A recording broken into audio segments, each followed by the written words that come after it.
Welcome again to our recorded discussion. I'm your discussant, Professor Rebecca R. Makiling. Our objective for our discussions are the following. We will define marketing and understand the several important marketing terms. We'll understand the importance of building customer relationship. Explain the major marketing functions that are part of the marketing management process. And of course, understand the role of marketing in our society and the world. Okay, so marketing. Marketing is more than simply advertising or selling a product. Okay, so it involves developing and managing a product that will satisfy customer needs. So take note, we want to satisfy the customers. So it focuses on making the product available in the right place and of course at price acceptable to the buyers. Okay, so it also requires communicating information that helps customer determine if the product will satisfy their needs. And of course, we also consider the following activities, the 4 P's in marketing. We have the product, the pricing, the distribution, promotion, or the distribution or place and the promotion. Because we want to decide what type of each element will be used and in what particular amount so that our product is available to the market and our product would be sold to the market. Okay, so these activities in the marketing aspect, they are of course planned, organized, and then implemented and controlled to meet the needs of customers within the target market. So the primary goal here is to create and maintain the right mix of these elements to satisfy the customer needs for a general product type. So who is the focus of marketing? Our focus here are our customers. Okay? Kasi we need to accumulate sales and we need to have greater sales. So if we have greater sales, of course, we have greater profit margin. Okay? So the customers are the purchasers of the organization's product, the focal point of all marketing activities. So we want to market relationship. So it's more on establishing long-term, mutually satisfying buyer. So there is a buyer and seller relationship. We want to satisfy our customers. And also marketing. In the marketing, we also use CRM, which is Customer Relationship Management, which focus on using information about customers to create marketing strategies that develop and sustain desirable customers relationship. So meaning we want to manage customer relationship. Okay? So how to manage customer relationship? So the first thing we must do is identify the buying behavior, the buying patterns of our customers using the information system. And we will focus more on the most promising and profitable customer. Again, we want to give value, adding value to the customers. So it's very subjective assessment, looking on the benefits relative to the cost. So the benefits must be greater compared to the cost.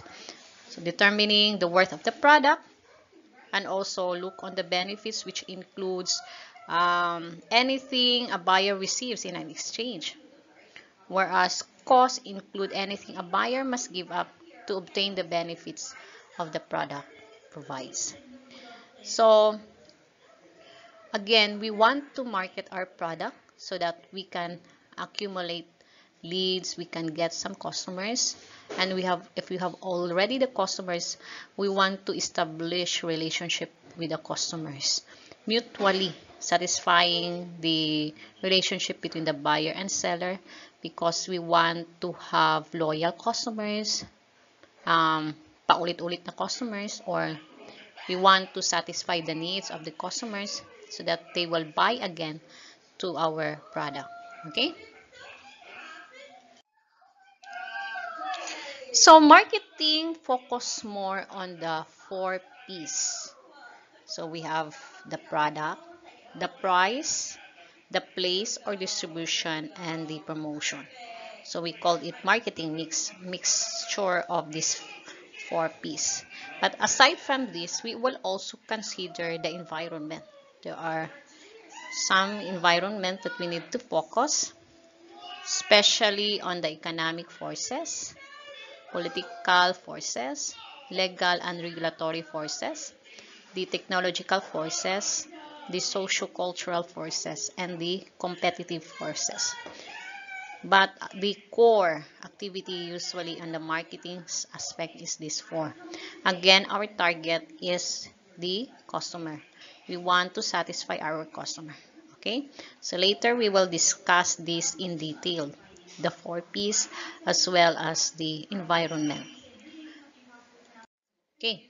So first model, the 4 P's model, is the product variable. Okay, so a product can be either tangible or intangible service that fulfills a need or want of customers. Okay, whether you sell anything that you want to sell, a product, or just provide services. So it is very imperative that you know what are you selling, what product you are selling, and what is unique to your product to make it successful in the market. So successful marketing efforts results in the product that become part of everyday life. So consider the satisfaction customers have had over the years from Coca-Cola, from Levi's jeans, and so on. So we have different commodities in the market. So you need to consider why the customer is satisfied with this particular product. Maybe on the quality of the product. Okay? So the product variable of the marketing mix deals with researching what is the customer needs, what are the wants of the customers, and designing the product that will satisfy them. Again, a product can be a good, service, or an idea. It could be tangible, physical, that you can touch, or it could be intangible, like services. So we have several examples of physical. We have Mini Copper, the car, Apple iPhone, what else? The soup, kitten, animal, or just an example of goods.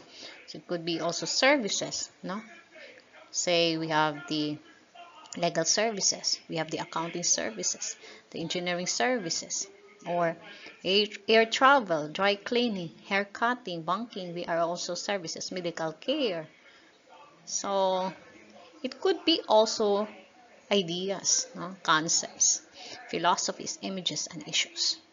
Okay, so anything that you will give to the public or give to your customer that is a product. So first is you need to know what is your product, what are the needs of the customers, and then what is unique to your product. Okay, you may modify, you may create brands on the product, you may look on the packaging of the product.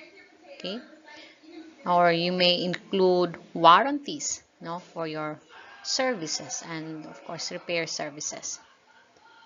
Okay, even sabi dito, no, even one of the world's best basketball players is a global brand. So we have Yao Ming, the Houston Rockets center, no?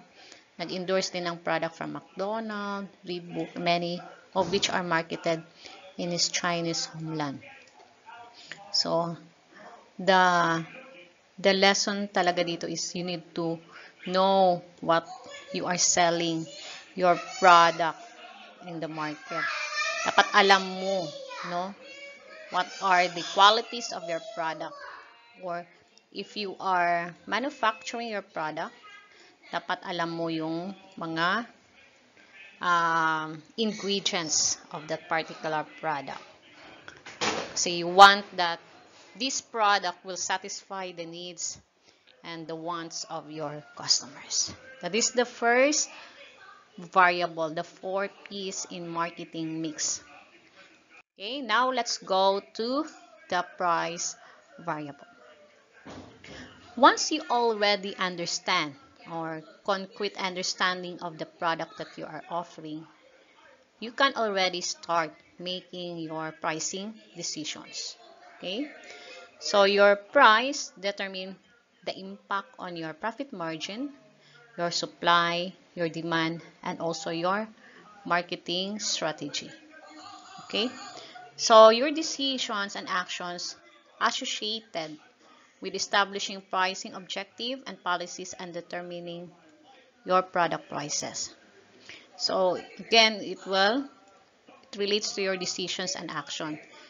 You have your pricing objectives, you have also your policies, and of course, dapat yung product ninyo, your prices of the product also is relative. Meaning to say, maybe affordable to the customer, or there must be a willing party who would like to buy that particular product. So price is a critical component of the marketing mix because customers are really concerned, no, about the value obtained in an exchange. So it depends upon the customers.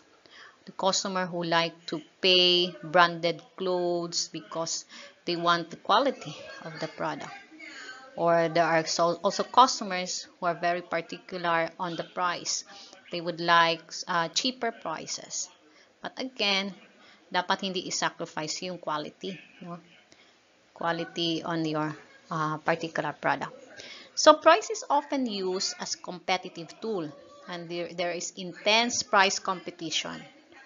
Okay, and sometimes leads to recovery wars. Sabi, high prices can be used competitively to establish a product premium image. No? Yung one strategy natin, yung differentiation strategy, di ba? Kasi higher price daw, sabi nila, means high quality. And bongga, and kung mataas yung price, yung maka-afford lang ang pwede. So it's more on the image of the product. But there are also people who is very particular, not very particular in the price, but they want cheaper price with high quality also. So it depends upon what strategy you are willing to go. But take note, dapat meron kang profit margin on your particular price. Kasi the objective of business is, of course, to gain profits. So if you sell your product which is lugi ka naman, so it's not already a business, di ba? So you want nga dapat reasonable din yung price, no? Nga meron ka pa ring profit on your price. So we have an example here, Waterman and Montblanc pens. Meron siyang high quality and high price.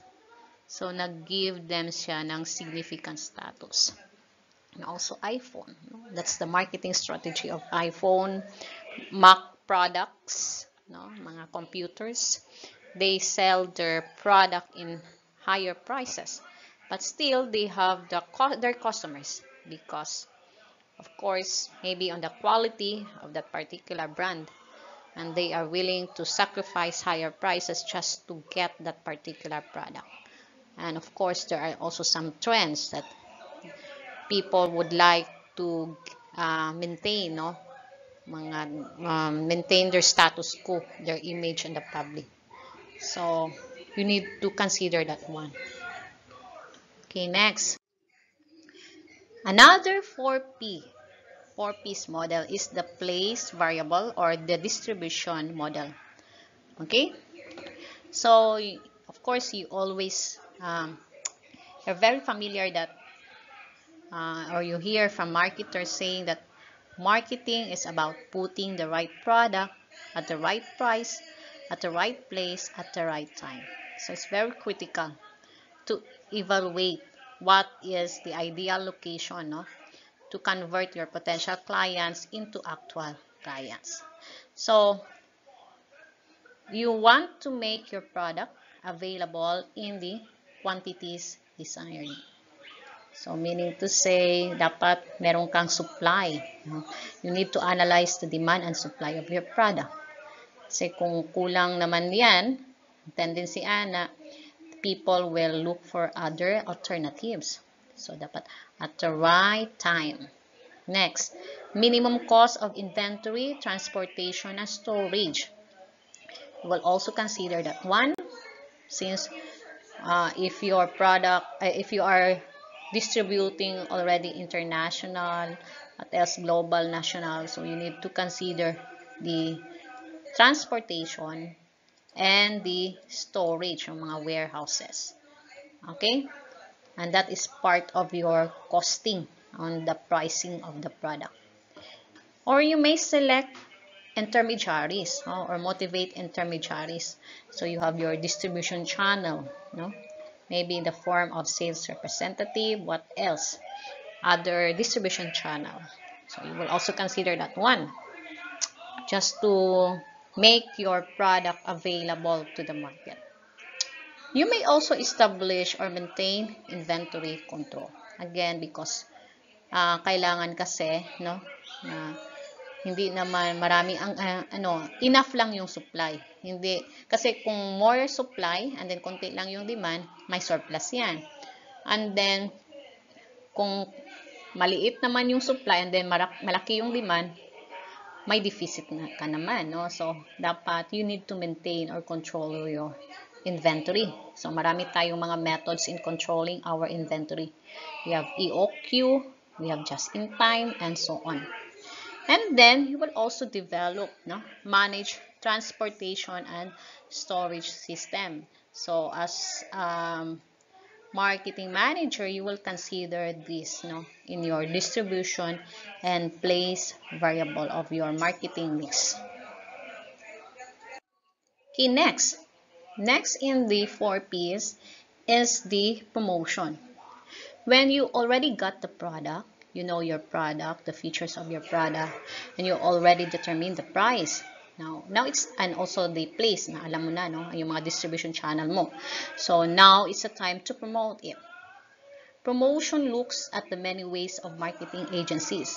So it's more on disseminating relevant product information to consumers and of course differentiate your particular product or services. So these are the activities, no, to inform individuals or groups about the organization and product. And its really aim is to increase awareness of the organization and new or existing product. Especially if it's a new product, kailangan talaga mayroong mga advertisement, no? So what are mga examples of promotion? Could be advertising, social media marketing, email marketing, search engine marketing, video marketing, and more. So there are several marketing strategy, no? But our target really here is to position our brand, no? To position, to let the public aware that we have this particular product and we have also this quality of our product, no? Okay? And of course, if people are already aware in your product, no, it could maximize your return on investment, especially if it's a new product, no? If it's a new product, meron pa yung mga research and development, no? Kaya nga, if you observe, it's a new product, maraming marketing, no? Gina-advertise yan in the TV, in the radio, what else, in the internet, just to promote, just to let the public know about the features of our product and to entice also the possible customers, no, to buy in our product. So it depends upon the marketing campaign of the management. Okay, so yung iba, they will hire some national artists just to promote their product, and then or some popular people, okay, just to help them promote their product, entice new customers. And then ano lang talaga, make sure that the benefits must exceed the cost. Okay? Kasi ma-add on kasi yan on your pricing. So when you add it on your pricing, baka malaki yung price mo, and then the customers will not be able to, are not willing to buy it anymore kasi your price is too high for them. So again, it needs a proper planning, proper coordination, no, and proper marketing, just to help promote your product. Now let's go to strategic marketing and planning. Okay, Stanton is one of the author, no, in the marketing books. So he defines strategic marketing planning as the process of setting marketing goals, selecting target markets, and designing a marketing mix to satisfy this market and achieve this goal. We know that an effective marketing strategy combines the 4 P's of the marketing mix. Okay? Of course, this is designed, no, to meet the company's marketing objective by providing the customer with values. Okay? So these 4 P's of the marketing mix, they are really related. Okay, we need to combine them to establish the product position within our target market. Okay, so of course, our objective really here is to design marketing mix, okay, just to satisfy our market and achieve our goal. So the analysis really here is on the consumer environment. This is the keystone of the functional approach to marketing. Okay? Kasi if the marketer fails to adapt to the changing environmental trends, they will fail to ensure the survival of their company. If you happen to view on the Forever 21, diba, case analysis, what happened, why Forever 21 failed their marketing campaign. Okay? We know that Forever 21, they are making affordable clothing, no, to the customers. But they fail to look on the changing environment, that trend. A reason why they fail, their company filed bankruptcy. So you need to reflect, no, on the difficulties of determining what may happen in the future. You cannot really predict the future. Okay? So kailangan you need to analyze the consumer environment. So bearing this in mind, you will look on current marketing environment. You consider it. And of course, you will focus on time-space compression. You also focus on the globalization and fragmentation.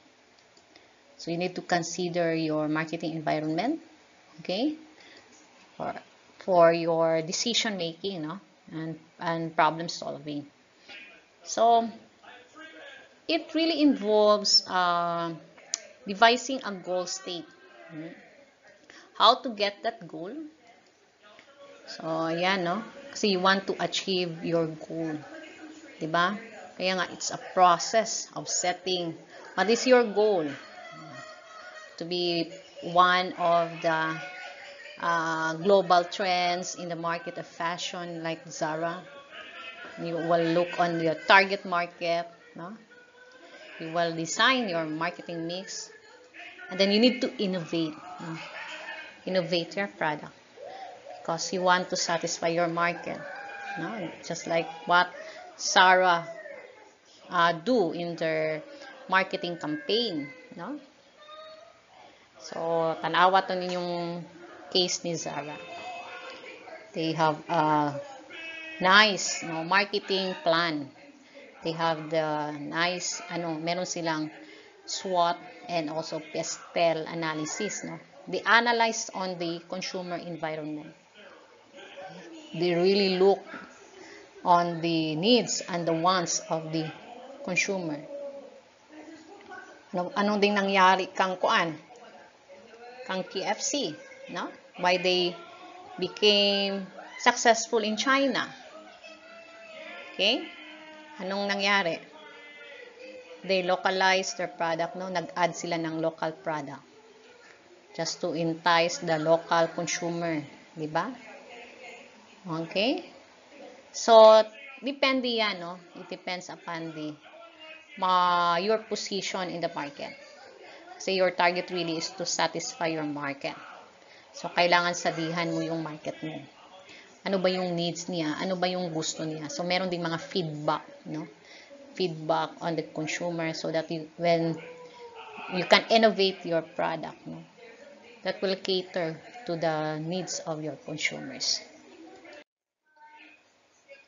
So, according to Stanton, these 6 stages, no, is involved in strategic marketing planning are the following. First one is situational analysis with the purpose to determine where we are, what is our position on the market. No? Meron pa ba tayong place on the market? Where are we going? Okay. What is our target? 3 years, 5 years. You need to determine it. And then you determine the objectives. Should be specific and realistic. And you have your measured target markets. You measure your target markets. You look on the, ano ba yung mga target market mo? Is it the,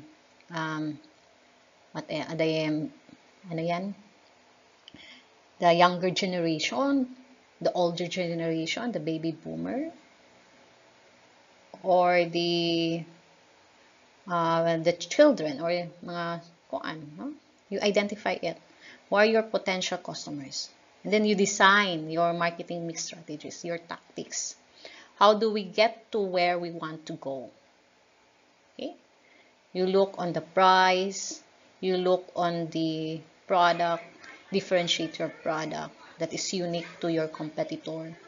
You also look on the place, your distribution channel, and you will also look on your promotion, how would you promote it. And then prepare annual marketing plan. Okay, this will guide you in your yearly marketing operation.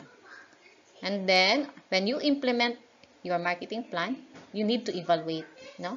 Whether that plan is successful, how are we doing? Did we do what we said we would do? You need to evaluate it. If successful, continue. If not successful, so devise again your plan. No? Meron pang hindi na-consider. So, again, balik ulit sa situational analysis. So, it's a stages. Okay? It's a process.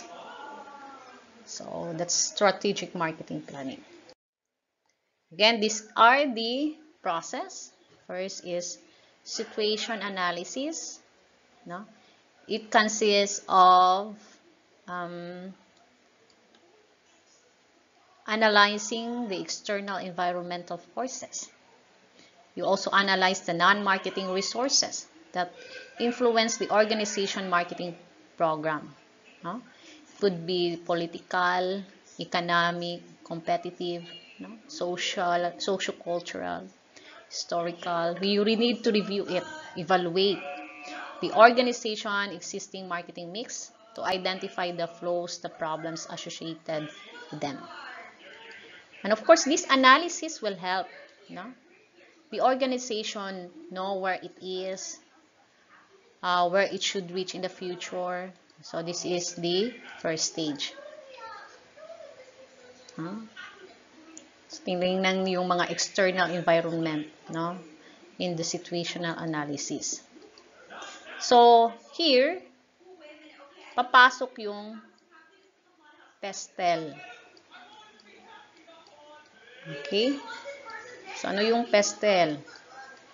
You look on political, politics, tatanawin mo economic, socio-cultural, technological.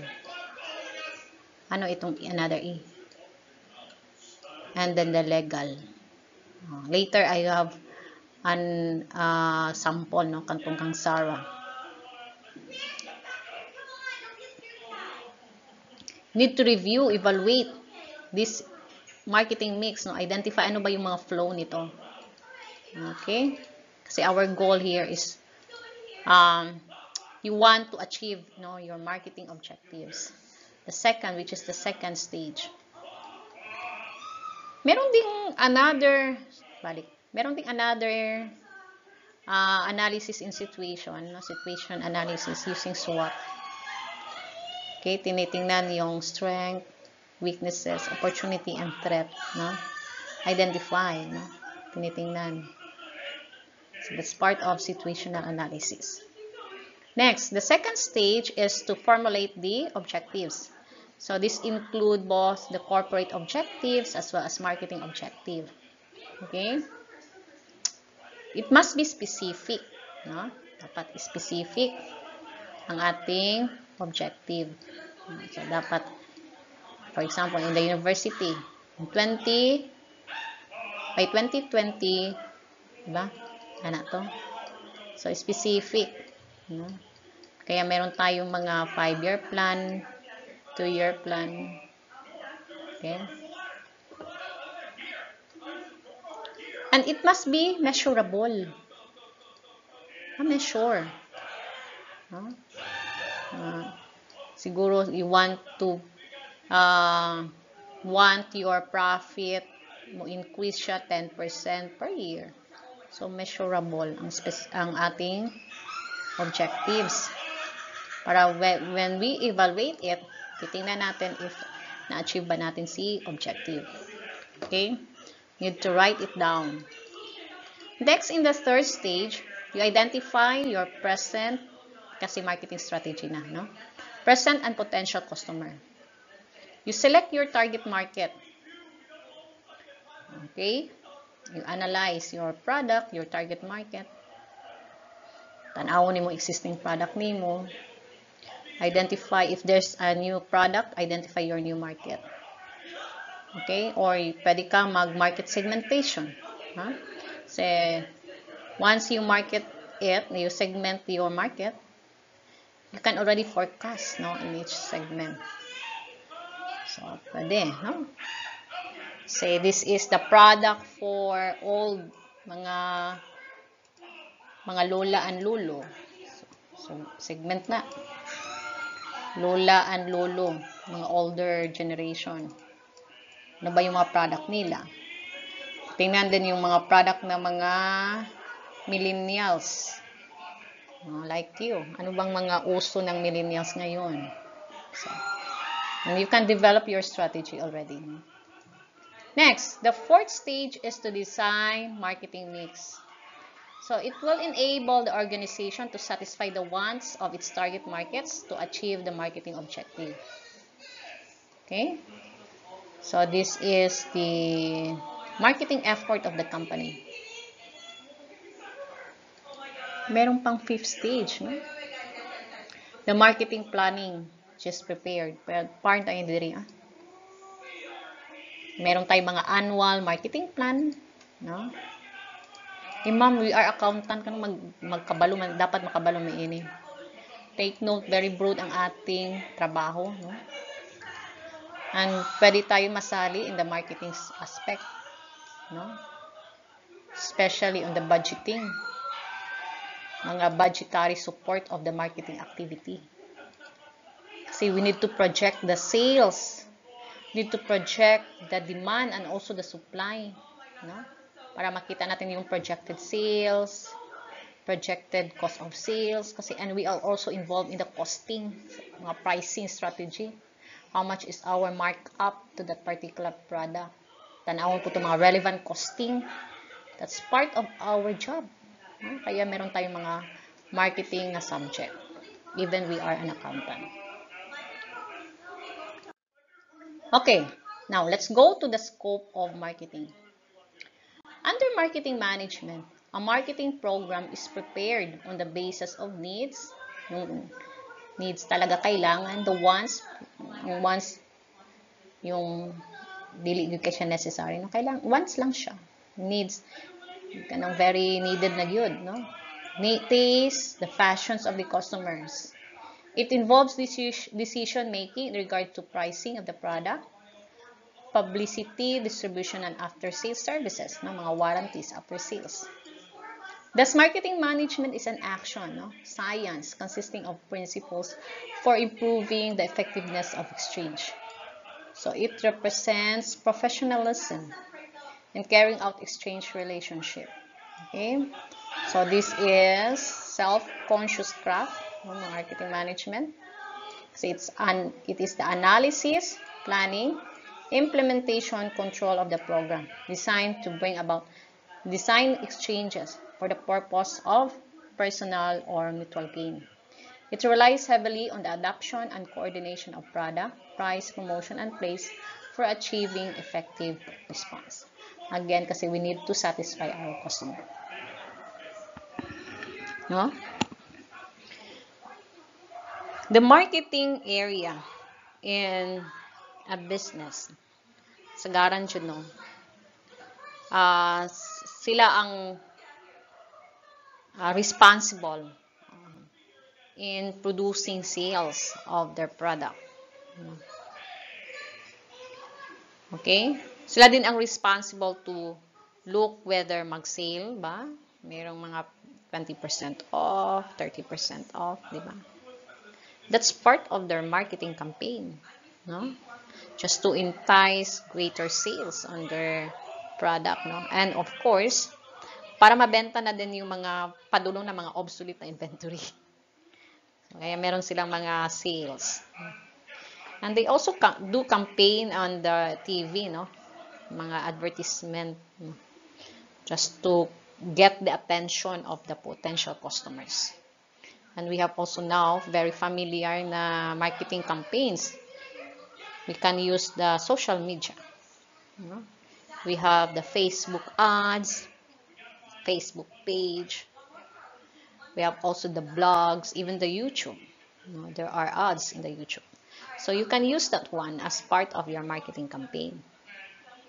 Again, you need to weigh, no, the benefits over the cost. Na lang yun siya.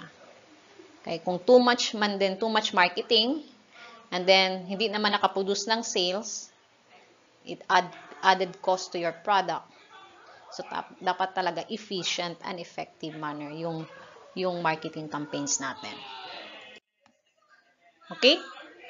So yung marketing planning natin, tinitingnan natin competitive, economic, political, legal. We also look on the regulatory, technological, and socio-cultural. So it's this. These are the forces of the marketing environment. So the first force is the economic environment. Okay? So as a marketing manager, maybe you will be one of the marketing manager in the future. No? We have we may read or we may view some economic news. And we will look on the impact of this news, no? So that we can plan our marketing accordingly. Okay? So titingnan natin yung, especially nowadays, sa pandemic, we look on the economy, whether it's improving or declining. And we need to change our marketing plan. Kasi hindi na siya angkop, no? To the current environment. Diba? Kasi yung iba, instead of face-to-face na yung kailangan meron kang stall in the market, etc. Kailangan mo na lang i-online mo na lang siya. So it's part of their shifting of their marketing plan. And you also look on the purchasing power and the spending pattern of your employees. So that's economic environment. You may also look on the GDP, the growth rate, the import duty if you are importing, no? Titingnan yung mga taxation, no? Percentage tax ba or 12% the VAT. You also look on the unemployment, the inflation. Ang daming titingnan. Personal income of the target market. Okay?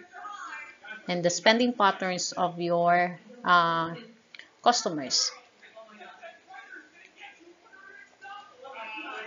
So, you look on it. You also look on the interest. Mga ano ba yung dapat na gagawin mo? Just to entice your customer to buy your product.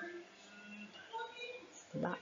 If it's services on the bank, usually pang lower ang interest.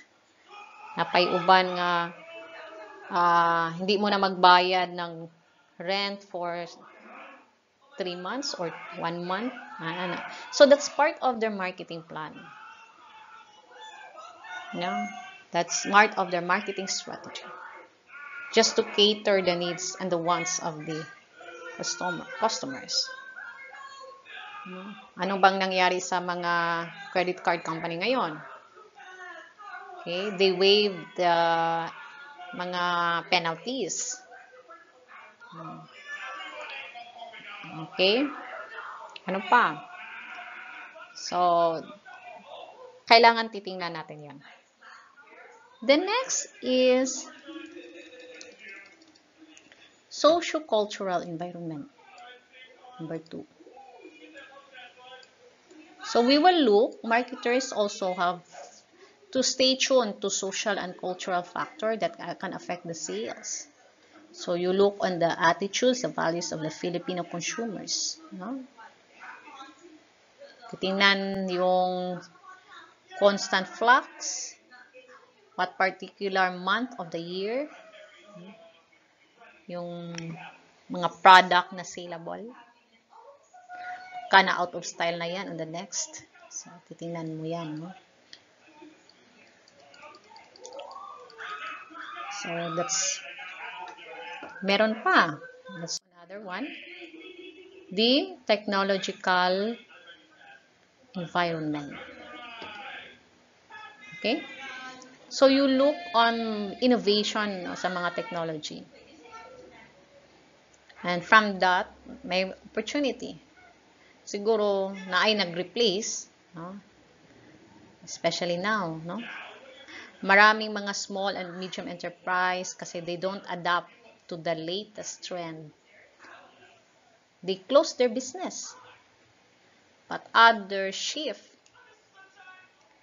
to the new trend, and instead of it's a threat on their part, they accept it as an opportunity for their business, that their business will grow. So, titingnan yung mga trend on the technology. Political and regulatory environment. So, dapat alam mo yung laws, regulations, government agencies, the pressures nag-influence. Ano ba yung mga restrictions in the particular society? Let's say, for example, tobacco. Your product is tobacco, cigarette. Okay? So, titingnan mo ano ba yung mga laws regarding on this. Ano pa? Mga firecrackers. Diba? Ano pa? Marami, Kasi baka i-prohibit na yan. I-restrict na ng government. Ano pa? Yung mga sugar na mga beverages. Okay, baka na-restrict na. Or baka bigyan ng malaking tax. So, you look on that one. Titingnan mo yan. Okay. This is an example of Zara. Again, naani siya sa inyong case analysis. We use PESTEL and SWOT. Dapat L ang last. Okay? In analyzing the environment, no? Yung environmental scanning natin. So, as our company, tinitingnan yung political condition, tinitingnan yung economic, market share, meron pa bang market share, unaffected by recession, tinitingnan din yung social environment, technological environment, legal, and eco-friendly. And you also look on SWOT. Ano ba yung strength? Ano ba yung weakness? Ano ba yung opportunity and the threat? Kasi tinitingnan kung mag-continue ba, mo-survive ba ang business. So, importante siya. So, that's one of example. Okay? Now, let's go to the summary. Marketing is a process. So, we know, or we discussed what is marketing all about. So, it's a process of creating, pricing, distributing, and promoting goods, services, no? Just to facilitate the satisfying exchange relationship with customer, and of course, to develop and maintain favorable relationship with the stakeholders in a dynamic environment. The essence of marketing is to develop satisfying exchanges, no, from which both customers and marketers benefit. We also know the target market. Titingnan natin yung market niche, no? The group of customers toward which a company directs a set of marketing efforts. We also discuss the variables, the 4 P's, the product, the price, the place, this is place, the distribution, the promotion. This is our marketing mix. We will look on it, especially if we are the marketing managers, because we need to decide which of this element and what particular amount. So you want to develop a marketing mix that matches the needs of customers in the target market. And you need to collect up-to-date information about the customer needs. Kaya meron tayong RD, Research and Development. Meron din tayong mga researches, no? Business researches. Next, individuals and organizations engage in marketing to facilitate exchanges, the provision or transfer of goods, services, and ideas in return for something of value. There are 4 conditions that need to occur. Ito. First one, 2 or more individual, group, organization must participate, and each must possess something of value that the other party desires. There must be an exchange that should provide a benefit or satisfaction to both parties involved in the transaction. Each party must have confidence in the promise of the something of value held by the other and building trust. No? The parties to the exchange must meet expectation. So marketing activities should attempt to create, maintain, satisfying exchange relationship with all the stakeholders. Okay, dapat walang false claim, no? Kasi you claim that this product is good for an kasi you need to advertise it naman, no? So dapat totoo. The marketing environment, which includes this one, we also discussed this one, no? Competitive economic, political, legal, and regulatory, technological, socio-cultural forces, surrounds the customer and the marketing mix. These forces can threat to marketers, but they also generate opportunities for new product and new methods of reaching the customers. Okay? So, the lesson talaga dito is you need to market your product. You need to let your new customer know the advantage of your product. Differentiate your product. Ano yung pagkakaiba, no, from your customer, from your competitors. Then you need also marketing just to accumulate more sales, no? And kung marami ka ng sales, everything will follow. You can also generate income for your business. So, yun lang. Thank you.